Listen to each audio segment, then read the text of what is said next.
एक दक्षिण भारत की घटना सुना दें। दक्षिण भारत में श्रौत यज्ञ कर रहे थे दाक्षिणात्य ब्राह्मण। अग्निहोत्री ब्राह्मण ही श्रौत यज्ञ कर सकते हैं, सब श्रौत यज्ञ कर रहे थे। उसमें स्वाहाकार का प्रयोग नहीं होता, वषटकार का प्रयोग होता है। तो एक भक्त थे महाराज जी, वो बहुत निम्न कुल में, अंत्यज कुल में उत्पन्न हुए थे, पर वो बहुत श्रेष्ठ भक्त थे। निरंतर भगवान के नाम का जप करते रहते थे, भगवान के प्रेम में ऐसे विभोर रहते थे, उनको शरीर संसार का होश ही नहीं रहता। तो वे स्वाभाविक रूप से वहां से निकलते हुए, चलते हुए जा रहे थे। तो ब्राह्मणों ने देखा कि ये अंत्यज है, यहां से निकल रहा है। वेद उन्होंने बोलना बंद कर दिया।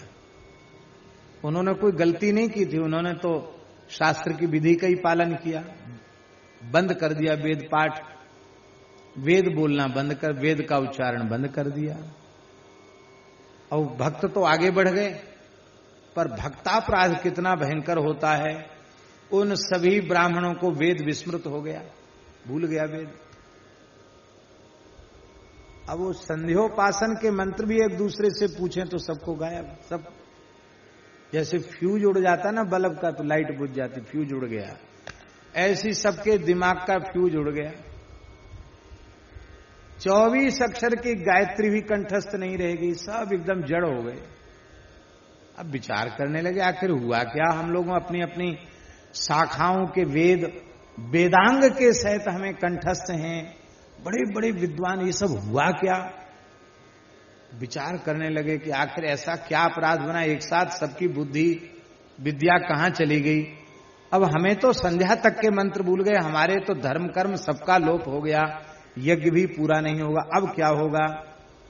उनके मन में आया कि कहीं हो ना हो, इसको देखकर हम लोगों ने बोलना बंद किया था। ये सुनते हैं कि भगवान का भक्त है रंगनाथ जी का, कहीं ऐसा तो नहीं इस भक्त के प्रति ये भाव आने से ऐसा हुआ हो सकता है ऐसा हो, ऐसा उनके मन में आया। तो चलो भाई खोजो उसको। तो चल पड़े उस दिशा में जिधर की ओर वो गए थे। वो अपने आराम से जा रहे थे। उन ब्राह्मणों ने बोला, ए महाराज सुनो सुनो सुनो, ठहरो ठहरो, ठहर गए।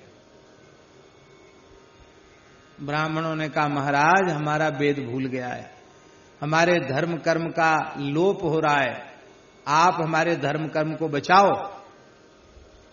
ब्राह्मणों को देख करके वे भक्त तो भगवान के प्रेम में विभोर थे, बोले वाह, हम तो आपसे बात करने योग्य नहीं हैं, आप हमारा मुंह देखने के लायक हम नहीं हैं, और आप इतने ब्राह्मणों ने कृपा की है। ब्राह्मण तो भगवान का स्वरूप होता है।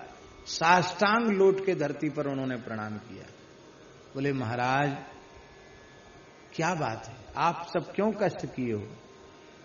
बोले महाराज क्या बता मैं, हमारा सबका वेद भूल गया।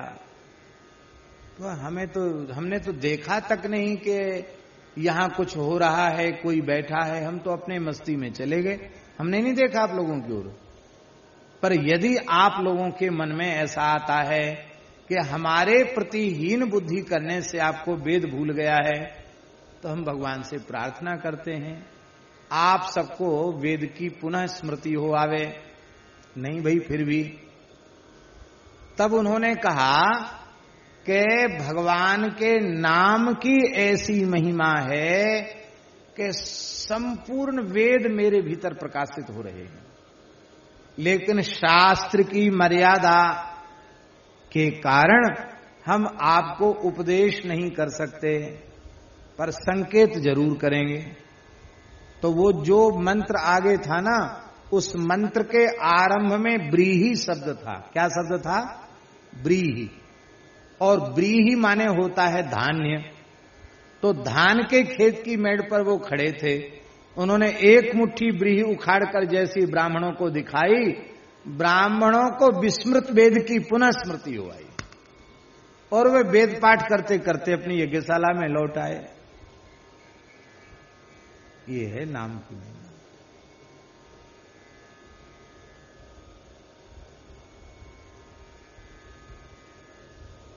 सब कुछ प्रकट हो जाता है महाराज जी।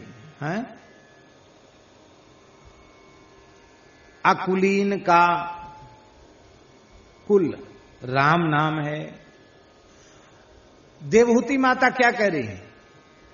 अहो बतस्वप चोतो गरियान यज्जुहुवाग्रे वर्तते नाम तुभ्यम ते पुस्तपस्ते जुहुबुहु सस्नुरार्या ब्रह्मानुचुर्नाम गृणन्त्येते। वह चांडाल के कुल में जन्म लेने वाले भी श्रेष्ठ हैं, जिनके जिह्वा के अग्रभाग पर आपके पवित्र नाम का नृत्य होता रहता है। ते पुहु तपहा, जिसने आपके नामों का कीर्तन कर लिया, भले ही वह नीच कुल में उत्पन्न हुआ है, उसकी कोई तपस्या बाकी नहीं, सारी तपस्या हो गई। जुहुबुहु, संपूर्ण यज्ञों में आहुति हो गई उसके द्वारा। सस्नु, चारों वे संपूर्ण तीर्थों में स्नान हो गया उसका। ब्रह्मान ऊचुहु, चारों वेदों का मूल पारायण उसके द्वारा संपन्न हो गया। किसके द्वारा? नाम गृणन्त्येते, जो आपके नाम का गृणन्ति माने कीर्तयन्ति, आपके नामों का कीर्तन करते हैं, उनका कोई भी शुभ कर्म बकाया नहीं है। राम जी के चरित्र में ही देख लीजिए महाराज जी, निषाद कोई कुलीन नहीं होता है। निषाद, सबरी, स्वपच, ये सब अकुलीन ही थे, लेकिन राम जी के नाम की महिमा से सब परम पवित्र हो गए। लोक वेद सब भांति ही नीचा, जासु छायल छुई ले सींचा, तेहि भरी अंक राम लघु भ्राता, मिलत पुलक परिपूरित गाता। भरत जी ने ऐसे निषाद राज को अपनी भुजाओं में भर के हृदय से लगाया। और इतना ही नहीं, जब निषाद राज ने वशिष्ठ जी को दूर से ही दंडवत प्रणाम किया, तो राम सखा ऋषि बर बस भेंटा, जनु मही लुठत स्नेह समेटा। क्या बढ़िया उपमा है, जनु मही लुठत स्नेह समेटा। जैसे भूमि पर स्नेह लौट रहा हो, प्रेम लौट रहा हो, प्रेम की रास पड़ी हो और प्रेम को उठा लिया गया हो। क्यों? क्योंकि ये कितना भाग्यशाली है, रघुनाथ जी ने अपनी भुजाओं में भरकर इसको हृदय से लगाया है। तो वशिष्ठ से बड़ा कोई कुलीन नहीं और निषाद जैसा अकुलीन, पर वशिष्ठ जी ने भी उसको हृदय से लगा लिया। ये किसकी महिमा है? ये श्री राम नाम की महिमा है। ये कुलीन के भाग्य में भी जो सम्मान दुर्लभ है, वह सम्मान अकुलीन को मिल गया। ये है राम नाम, अकुलीन का कुल है। यही सम निपट नीच को नाही, बड़ वशिष्ठ सम को जगमाए। लेकिन आज वह धन्य हो गया शबरी जी। अधम जाति में जड़मति नारी भारी, जातिहीन अघ जन्म इत्यादि प्रकार से। पर ऐसी सबरी के यहां भगवान स्वयं चल करके गए। ऋषि स्थान बिसराए, ऋषियों के यहां पहले नहीं गए, पहले सबरी के यहां गए। सबरी के आतिथ्य को भगवान ने स्वीकार किया, और स्वीकार ही नहीं किया, सबरी की चरण रज से अशुद्ध सरोवर के जल को शुद्ध करा के भक्ता सबरी की महिमा को सर्वोच्च रूप में प्रस्तुत किया, प्रमाणित किया। जैमिनी अश्वमेध पर्व में वर्णन है महाभारत के, स्वपच कुल में उत्पन्न वाल्मीकि नाम के भक्त, उनके भोजन करने से धर्मराज युधिष्ठिर का यज्ञ पूर्ण हुआ। ये है अकुलीन का भी कुल है श्री राम नाम। कुल अकुलीन को सुनियो है वेद साखी है, वेद साखी है।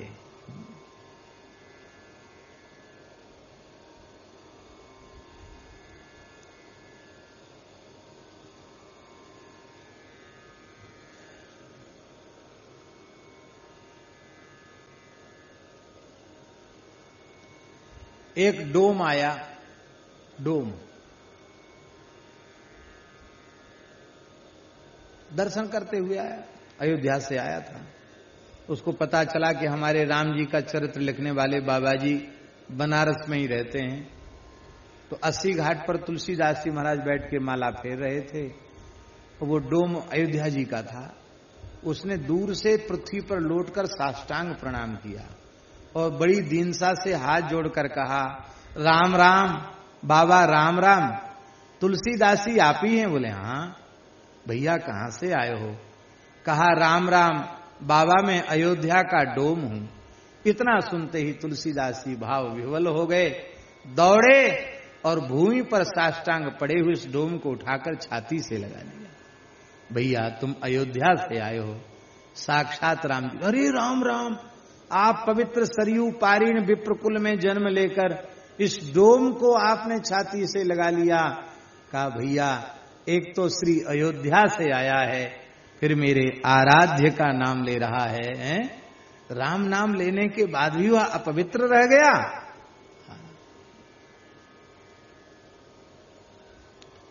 हम लोग खेड़ापा धाम में थे। आचार्य चरण का चरित्र, श्री रामदास जी महाराज की वाणी, श्री दयालदास जी महाराज की वाणी और उस परंपरा का जो साहित्य है, क्या अद्भुत महाराज। किसी पवित्र विप्रकुल में जन्म हुआ था उनका, लेकिन कैसा अद्भुत जीवन। पूर्व जन्म में श्री रामदास जी महाराज त्रिदंडी सन्यासी थे, वैष्णव सन्यासी थे, बड़े उच्च कोटि के भगवान के भक्त थे। और जो दयालदास जी महाराज हैं राजगुरु थे, बड़े प्रकांड विद्वान थे, उनके शिष्य थे। एक निम्न कुल के व्यक्ति की पूजा गुरु जी ने स्वीकार कर ली तो उनको अच्छा नहीं लगा। बोले महाराज, आपने इस अंत्यज की सेवा को, पूजा को स्वीकार कर लिया। आपने कहा कि भाई ये सत्संग करता है, राम नाम का जप करता है, भगवान का भक्त है, तो क्या हुआ इससे? हमने पूजा स्वीकार कर ली तो क्या हो गया? और बोले नहीं महाराज, ये तो हमको समझ में नहीं आई आपकी बात। तो बोले आपको इसी शरीर से आपका मोक्ष होने वाला था, लेकिन भक्ति की महिमा अभी तुम्हारी समझ में नहीं आई है, इसलिए तुमको अंत्यज कुल में, चर्मकार मानकर तुमने घृणा की ना, तो इसी चर्मकार कुल में, अंत्यज कुल में जन्म लेना पड़ेगा तुमको, गुरुजी ने कहा। बोले हम तो ले लेंगे जन्म, लेकिन मेरी एक प्रार्थना है, हम आपके चरण नहीं छोड़ सकते। हमारा जन्म आपके ही द्वारा हो, आप ही मेरे पिता बने और आप ही मेरे गुरु बने। बोलो भक्त वत्सल भगवान की जय। गुरु जी बोले चलो हमको भी आना पड़ेगा। और श्री रामदास जी महाराज का अवतरण खेड़ापा में तो हुआ अवतरण, और कहां हुआ? और फिर उनके पुत्र और उनके शिष्य श्री दयालदास जी महाराज, जिनकी ऐसी कठोर तपस्या कि कराल कलिकाल में अप्सरा, इंद्र के द्वारा भेजी हुई अप्सरा उनके भजन को डिगाने आई, लेकिन अप्सरा की ओर आंख उठाकर नहीं देखा। यह है राम नाम की महिमा। ऐसी निर्विकारता नाम जापकों को प्राप्त हो जाती है। और वो महाराज अप्सरा को बड़ा अपमान का अनुभव हुआ, हमारी तरफ देखते नहीं, शाप दे दिया उसने, अंधे हो जाओ, नेत्रहीन हो जाओ। नेत्र चले गए दयालदास जी के। गुरुजी से कहा महाराज ऐसे ऐसे हो गया, नेत्र ज्योति चली गई। तब गुरुजी ने कहा ठाकुर जी को पुकारो। कौन सा ग्रंथ है? करुणा सागर। ऐसा गोविंदु कृपा सिंधु दीन बंधु राम जी। और वो करुणा सिंधु नामक ग्रंथ आज भी उसका पाठ करुणा सागर, उसका पाठ करते करते लोगों की सब कामनाएं पूरी हो जाती। आज भी सारी कामनाएं पूर्ण हो जाती। महाराज जहां उन्होंने भजन किया, इंद्र उनका दर्शन करने आया। आपकी भजन करते करते माला टूट गई तो इंद्र ने प्रकट होकर उनकी माला को तत्काल पो दिया, गो दिया माला को। ये किसकी महिमा? ये है राम नाम की महिमा। एक दो चरित्र ऐसे नहीं हैं, असंख्यों चरित्र भक्ति साहित्य में हैं। कुल अकुलीन को, अकुलीनों का भी कुल श्री राम नाम है। सुन्यो है वेद साखी, वेद में इस बात की साक्षी है। बोलो भक्तवत्सल भगवान की जय। आथर्वणी श्रुति, अथर्व वेद की श्रुति में ऐसा लिखा है, यस चांडालोपि रामेति वाचम वदे तेन स संवदे तेन स संवसे तेन स भुंजीयात। लिखा हुआ है राम राम राम ऐसा उच्चारण करने वाला जो चांडाल है उससे भी भेद नहीं रखना चाहिए। यही कारण है हमारे यहां विरक्त संतों की परंपरा में यद्यपि वर्णाश्रम धर्म के प्रति पूर्ण निष्ठा, पूर्ण श्रद्धा रखते हैं और मर्यादा, हमारे यहां पुराने संतों में रसोई में कौन जाए, पूजा में कौन जाए, ये मर्यादा भी है। लेकिन भगवान के शरण में आने वाले सभी साधक एक पंक्ति में बैठकर प्रसाद पाते हैं, क्योंकि सब राम नाम जपने वाले हैं। और ये ना हो तो एक पंक्ति में बैठ के पाएंगे? आप लोगों को तो शायद पता न होगा, पर ब्राह्मणों में तो इतना आचार विचार रहता कि ब्राह्मण भी ब्राह्मण के यहां भोजन नहीं करता। हाँ, ब्राह्मण के यहां भोजन नहीं करता।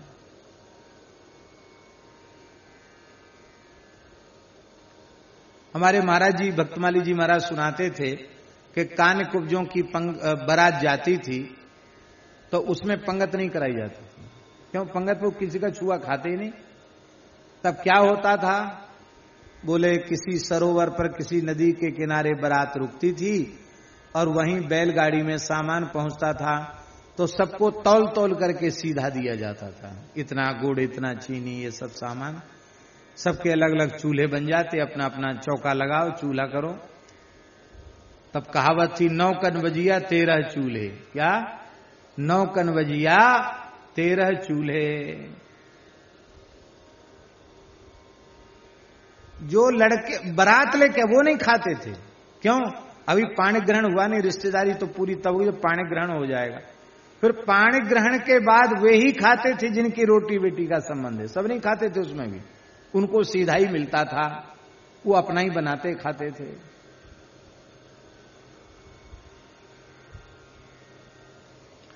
हमारे पूज्य गुरुदेव भक्तमाली जी के पूज्य पिताजी पंडित श्री लक्ष्मण प्रसाद जी त्रिपाठी, उनको पता चला, महाराज जी का तो कोई संपर्क संबंध था नहीं, मेरी विशेष प्रार्थना पर उनके एक शरीर के छोटे भाई थे, उनके विशेष आग्रह पर महाराज जी नैमिषारण्य पधारे। फिर दास ने बहुत प्रार्थना की तो जिस गांव में महाराज जी का जन्म हुआ था वहां पधारे। तो उस समय महाराज जी बोले कि 68 वर्ष के बाद इस गांव का दर्शन हो रहा है। क्या कहा? 68 वर्ष के बाद। आप सोचो कैसा उनका विरक्त जीवन था। 68 साल के बाद कोई संपर्क संबंध ही नहीं था।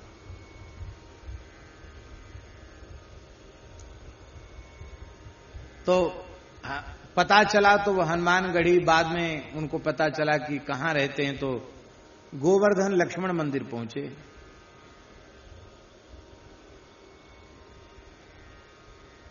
कहां से नैमिषारण्य कहां से चले होंगे, कितने जगह बदले होंगे, और बीच में तो पानी भी नहीं पिया उन्होंने। और जब गोवर्धन पहुंचे तो महाराज जी ने कहा कि आप स्नान करके अपना थोड़ा नित्य नियम कर लो, भोग लग गया है, प्रसाद पालो। तो स्नान किया, सारा नित्य नियम किया। बोले आप लोग खाओ, हम तो नहीं खाएंगे। क्यों? तुम्हारी जात पात सब बिगड़ गई, तुम साधु हो गए हो, हम तो ब्राह्मण हैं, तुम साधु, हमारा तुम्हारा क्या लेने देना, तुम्हारा छुआ हम नहीं खा सकते। महाराज जी के पिताजी बोले तुम्हारा छुआ हम नहीं खा सकते, तो हम कान्यकुब्ज ब्राह्मण हैं, हम तो अपना बनाएंगे खाएंगे, और उसके लिए भी तुमसे कुछ लेंगे नहीं।